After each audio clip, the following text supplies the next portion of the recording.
সবাই সবকিছু জানতো। দেখুন, প্রশ্নটা কোনো ব্যক্তির নয়, প্রশ্নটা একটা ব্যবস্থা।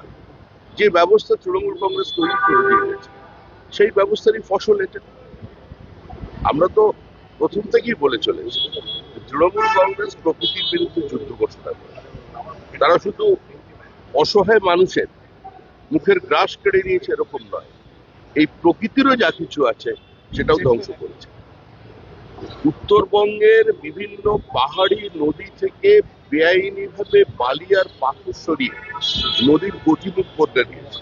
হাজার হাজার একর জমি জলের তলায় চলে গেছে।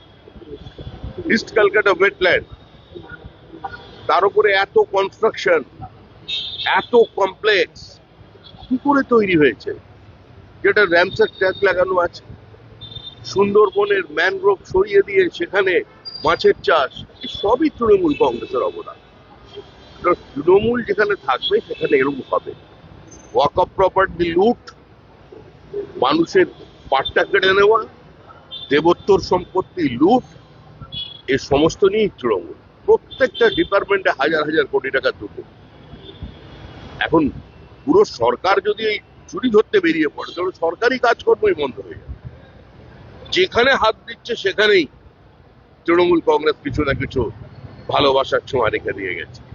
ওই রামকৃষ্ণ বলেছিলেন, যেখানে দেখিবে ছাই উড়াইয়া দেখো তাই।